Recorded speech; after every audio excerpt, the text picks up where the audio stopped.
Alright, Thursday, January 5th, as we're going to get into Fables and cover our information from there.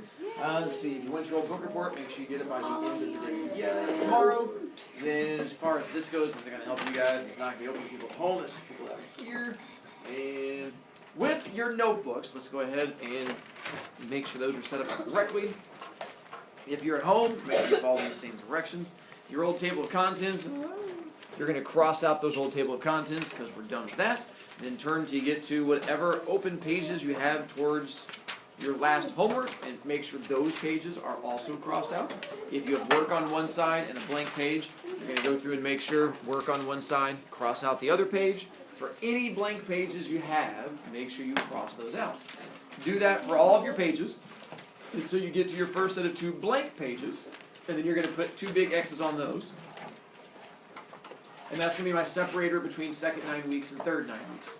Then in a moment, when we put our new entry in there, you're going to turn to the next page, and that will be where our new entry is going to go in your new shiny table of contents, which you should have set up. Alive! I actually crossed off on my work pages on accident. It's fine. Being crossed off won't kill things. Questions over those? Then to the rest of you, and those of you playing the home version, we're going to put this entry into your table of contents. January 5th, number 1 on the homework side. No, this is a homework. It's homework. No, this is a homework. So right there. That's funny. Oh, we have homework. Now, No, you just said that like as long as you do the stuff we do in class, it's homework you'll get done. We're going to go over all the notes with you. It's for those of you who go to your happy place and then do nothing but drool, you have homework. The rest of us are going to actually have no homework because we'll pay attention. That's me. It's up to you depending on which campus you want to be. Is this homework done? Whatever your first available page number is on the left-hand side, then when you go to that page, date, title. If you put a new table of contents in the middle of your notebook, make sure you write what page it is back in your old table of contents so that I can find it. All right. With what we have coming up, we're going to start speeches in about a week, but the problem with that is before we get to speech we're going to take a look at fables. I'm going to intro and sort of talk about those for a little bit. You've done fables before. It's like one of the first things you get to do when you're a wee little kid. You take a look at things like fairy tales and nursery rhymes and fables. Do you guys know which particular story fables are? Nope. They do have a moral, Unless which is the same thing as a lesson. Rumpelstiltskin. Made up. They are made up. Rumpelstiltskin is actually a fairy Oh, tale. it's passed down. They can be passed down. The little pig. It's like ancient. What is it? The boy who cried wolf. The 3 little pigs. Three Little Pigs is actually a fairy tale. What? But that has a moral. Boy Who Cried Wolf. Really? What's the moral of 3 Little Pigs? Yeah, don't be Don't be stupid. mean. Yeah, don't be mean. Don't be mean. Actually, I could one day be So, in a moment, I'm going to show you there's 5 things that you have to have in a story that will help you figure out if it's a fable, fairy tale, nursery rhyme, random story, old person told you, and we'll go through and cover all of that. But for now, we have a wee little bit of notes we're going to get to with our fables. The man in the shoe. There are 3... The old woman's shoes? Yeah, that Okay. one. 3 types of fables we're going to take a look at, and I'll give you a little explanation about each one. First off, the one that's been around the longest that most of you have experienced in one form or another is one that's called the traditional type of fable. And the traditional is one that has been around forever, thousands upon thousands of years. I don't really care how your notes are set up as long as that information goes from there and then in your eyes and out your arm and then onto the paper. I set mine up in this T-chart kind of thing, but as long as yours has that, you should be fine. What I'll do is most of the information will go on this side. I just have headings that go on the left. I do my things over to the side. Anyway, traditional fables. They're the ones that deal with animals a long time ago and teaching you one thing or another with the particular morals that go into it. To give you an example, we talked about you guys said the boy who cried wolf is a type of fable. The tortoise and the hare, type of fable. So there's one about a mouse and a lion where the lion gets a thorn stuck in his paw, type of fable. There's one where a lion gets a net thrown on it and can't escape. That's a type. Those are all fables. So I'm going to give you a really quick version of a type of fable, so you have some idea if you've never heard one before. Frighteningly enough, we'll try to help you out. You want to know if I was going to yell at Shaw because he's not writing anything in his notebook because it's closed? Probably in just a moment, but I have a feeling he'll get there. Alive, the second question. Oh, I'm going back to that again? No? Okay. So, so is the one where, like, you know, the cow jumped over the moon? Nursery rhyme. Homework. Wasn't it a sheep? I can't see that. No, it was like a cow. Sheep. That's the nursery rhyme. So that count as a fable? No, it's nursery rhyme. Jam. Sheep? Shut up. Oh my god. Like the I think it's a cow. We'll get to them. So we'll take a look at one called the Tortoise and the Hare. I figure that's one that most of you are familiar with in one form or another.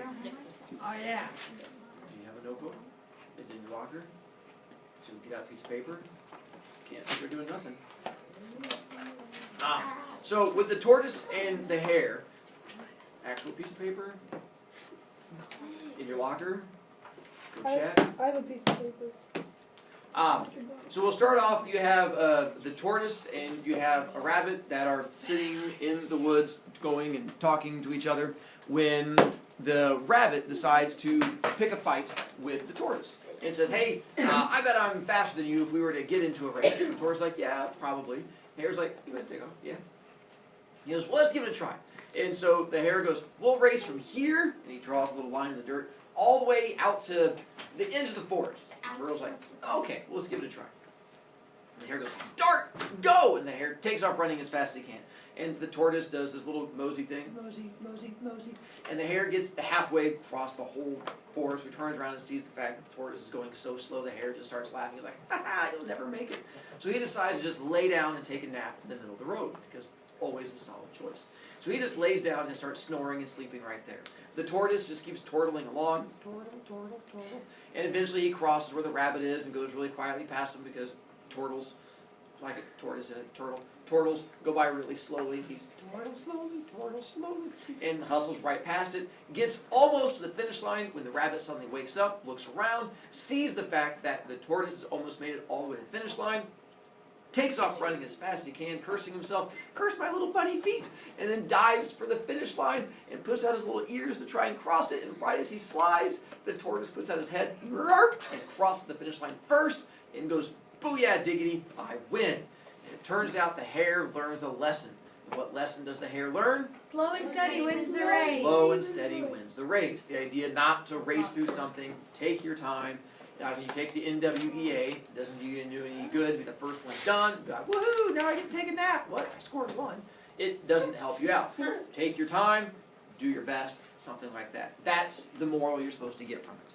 That's an example of a fable. Jax? On YouTube, there's this thing. Good, hold that thought. Next up, there's one called verse. V-E-R-S-E. And not verses, like where you try to pick a fight with somebody, but a verse. V-E-R-S-E. You've seen verse before in a song. They have a verse in the Bible because of how it's written. Means it's, you guys know how a verse is written? Inspirational. Not bad. It's close. It's actually, the original Bible was written in a poem form because it made it easy to remember. And so a verse fable is where you write it in a poemy form. So it's basically just it's the same thing as traditional, except it rhymes the whole way through. And I can give you an example, but it's going to be painful. Let's see. I'm going to. Settle down, Tiger. So we'll stick with the same one. I'll just give you the tortoise and the hare, but in a verse fable form. There once was a tortoise and a hare, and one was fast and the other didn't care. And they said, you and I should be in a race, but the rabbit said, I have a much faster pace. And the tortoise said, I bet I can still win. And the hare said, probably because I'm just too thin. And then they ran through the woods, and the turtle realized he really could. And then we get to the end. Obviously not a strong point for me, that's why I don't rap.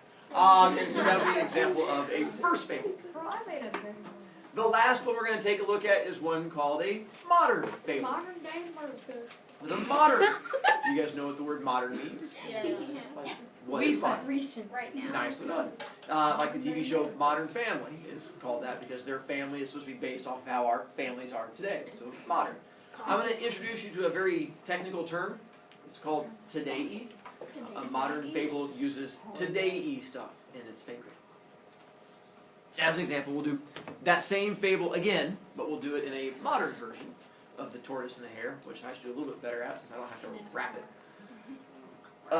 Now, with the modern ones, it means you can use like cell phones and cars, the internet. You still use animals, it's just, and you're still teaching a lesson, it's just now taking place in current times. So we'll start off with, we have a tortoise and a hare that go to Forest Junior High, and they're walking through the hallways when the tortoise comes and bumps into the hare wearing his leather jacket, hanging out, because he's on the track team, he's hanging out with the hippo who throws discus, and the gazelle who does high jump. And the hare's like, what's up with you? Why are you bumping into me? And the tortoise's like, I'm sorry, I'm just kind of slow. And the hare's like, whatever, you and I should get in a race because I have issues. The turtle's like, okay, yeah, we should definitely do that. When do you want to do it? And the hare's like, 3 o'clock, meet me at the track. The turtle's like, okay. And 3 o'clock, they all head out to the track, and all of the kids go out there to cheer them on because kids are jerks, even animal kids. And an owl goes up and goes, all right, we're going to do 1 lap around, start here, all the way around, back to here. First one done gets to take a picture of the loser and put it on Instagram and make fun of them. They're like, all right, sounds like fun. And so the owl raises his wings and then drops them, and they both take off running as fast as they can. And the turtle takes off sprinting. Turtly, turtly, turtly. But of course it's not very fast. And the rabbit, dust comes flying up behind him, gets halfway around the track, and then all of a sudden sees the squirrel cheerleaders. He's like, roar! He's like, how you doing? And he goes over to talk to the squirrels, and like, flippy tail, flippy tail, flippy tail. And he starts going over there talking to them, and they're, I don't know, whatever squirrels and rabbits talk about. And the turtle just keeps on doing his thing. And the squirrel's like, hey, I think you're going to lose, because that guy's really trucking around. He's like, whatever, turtles are losers. I'm like, no, really, he's almost at the finish line. The rabbit's like, oh, snap! He takes off running as fast as he can, and goes diving across the finish line. But the turtle already steps across, and as he goes across, pulls out his phone and does a boomerang and watches it as the rabbit goes sliding across. And then posts it to Instagram and is like, hashtag rabbits are losers. And then gets beat up by like all the buddies in the school and stuff like that. And we learn a lesson. You should have made him And what's the moral of the story? Slow and steady wins the race. Or don't talk to cheerleaders. Either one works for me. Oh, Those are 3 versions that go into it. So many different morals we could learn here. So those are the 3 different types of fables. For a fable to work, it has to have a moral. If it doesn't have a moral, it's not a fable. It's going to be a nursery rhyme or a fairy tale or just some random story. What is a moral? There you go. It's going to be the lesson learned, it's an advice, observation on human nature, something along those lines. With this, the reason being is we have to go way, way back before we had these things called schools. And at one time, we didn't have schools. Mr. Brovicast, that sounds like a wonderful time. It was, except for one issue, which is that everyone grew up to be idiots. And the problem with idiots is they die a lot. And so they had this big issue with people going out and like jumping off cliffs like, I bet I can bounce. And they'd go around and take big old rocks and go over to their friends and hit their friends in the head with a rock, like thwack, and like they just killed them. And the old people in town would see this happening and they would try to stop. Like, listen, did you just hit that kid in the head with a rock? And they're like, thwack. Yeah, like, don't do that. I'm like, why? Like, you just killed that one. Let me try this one. Thwack. You killed that one too. So the old people would go, all right, how about I tell a story that'll teach you not to do that. And they're like, oh, that sounds like it's going to be boring. The old people are like, no, I'll make the story interesting. I'll put animals in there, and we're going to teach you a lesson, and all kinds of good stuff. People are like, all right, what kind of story are you talking about? The old man goes, have you ever heard the story of the rhinoceros and the monkey? No. The kid's like, I have not. He goes, well, one day, there were a bunch of rhinoceroses playing out there in the jungle. The kids go, yeah. He goes, and the rhinoceroses had a good time because they would play with each other by taking rocks and smashing them against each other's heads because their horns were so strong, the rocks would break off the horns. Well, the monkey saw this happening. And the monkey decided he wanted to be friends with the rhinoceroses because they were the coolest kids he'd ever seen. So the monkey goes up and goes, hey, I want to hang out with you. And the rhinoceros is like, all right, you want to play our games? The monkey goes, yes, I do. The rhinoceros goes, here's the first thing we do to hang out, because you're a pretty cool guy. You make fun of other people. You look hilarious. We want to hang out with you too. So the rhinoceros picks up a big rock and goes, come here, Mr. Monkey. And the monkey comes over. The rhinoceros goes, whack! And hits the monkey in the head. And the monkey goes, bleh, and dies.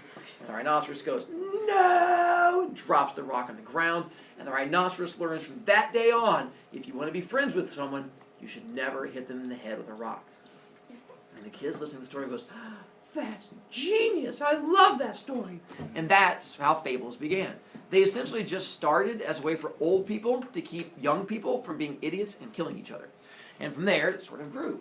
So there's 5 things that are needed for a fable to exist as a fable.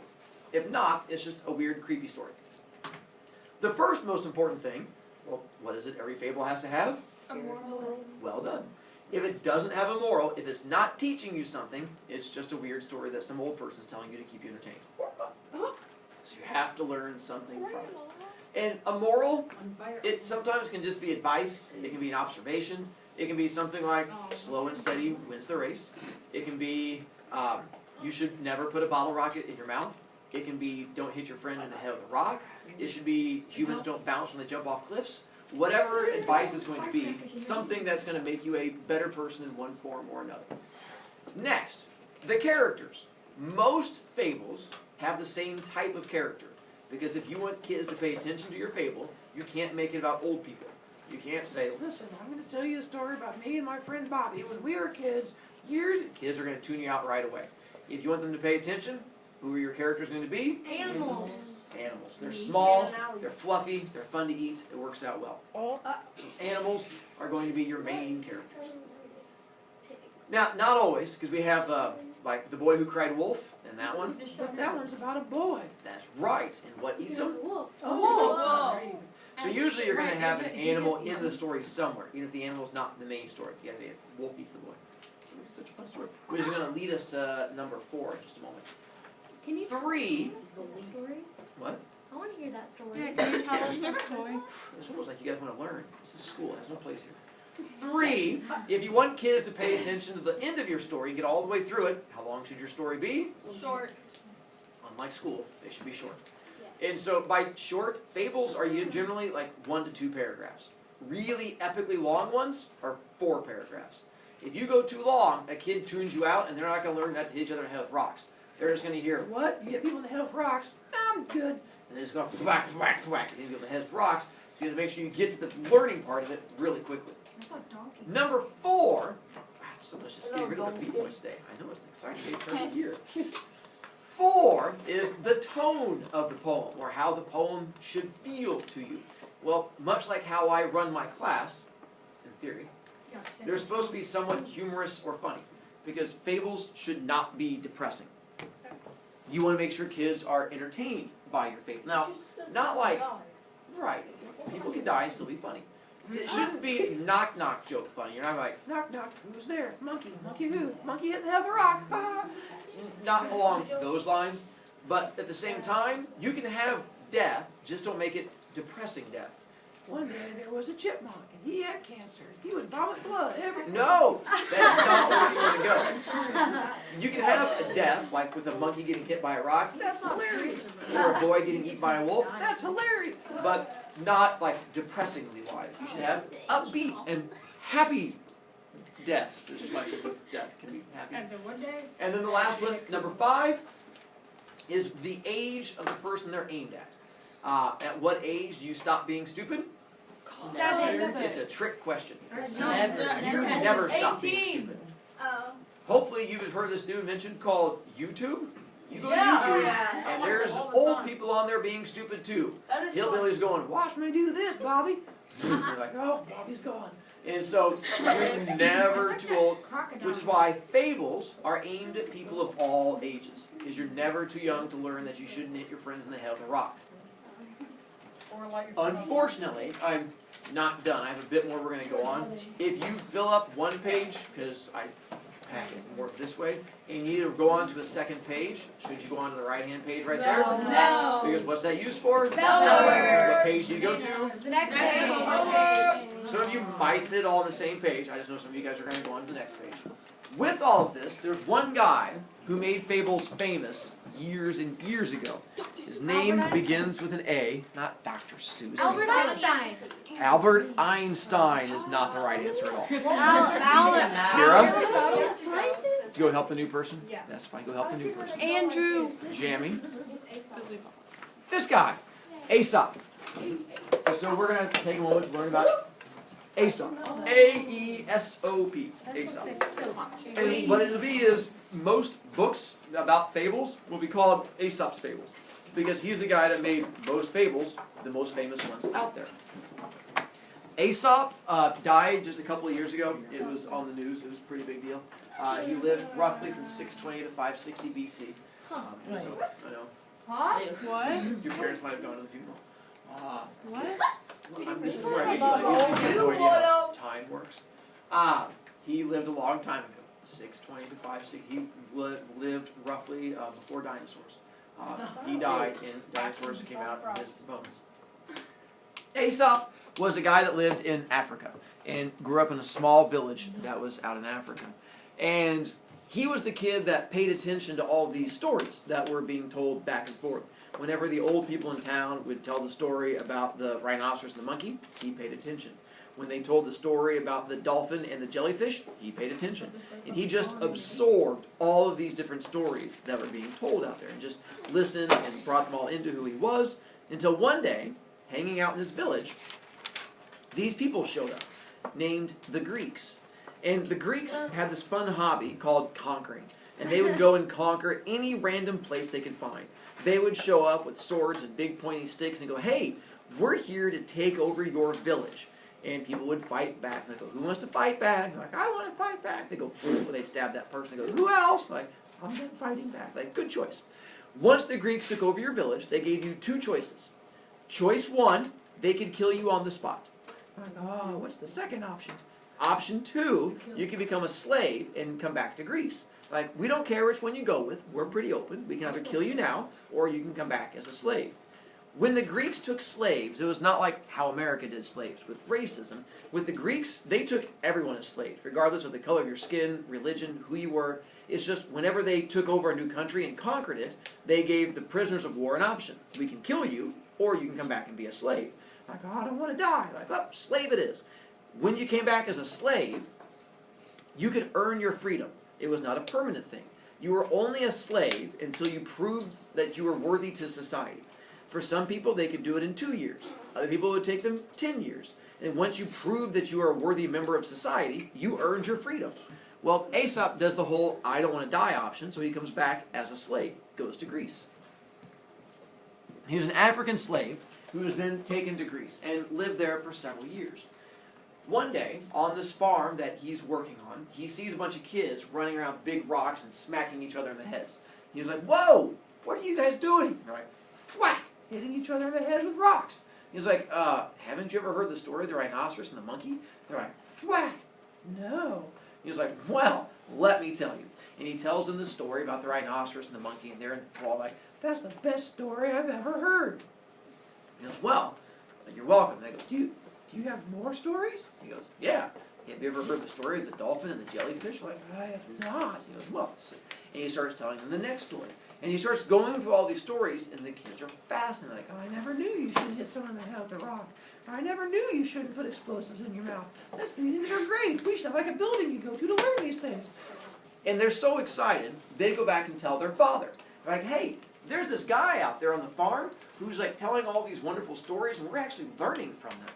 And the dad goes, wait a minute. He told you not to go around and hit people in the head with rocks? I've been doing that since I was a kid. We're like, have you not heard the story of the rhinoceros and the monkey? Dad goes, I've not heard that story. Like, you gotta go hear this guy tell the story.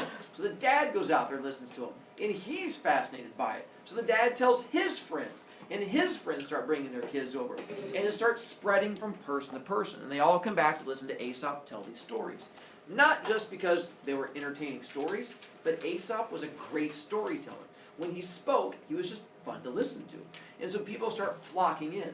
And eventually, word spreads all the way up to the head honcho himself, a guy that was the emperor of Greece. And he eventually hears these rumors about this guy telling stories about rhinoceroses and monkeys and how you shouldn't hit each other in the head. And the emperor's like, that's ridiculous. Bring that man up here to me. And they bring Aesop up to the emperor. And the emperor stops talking. Tomorrow, we're going to find out how we kill Aesop. What? Oh, yeah, it's a fun death.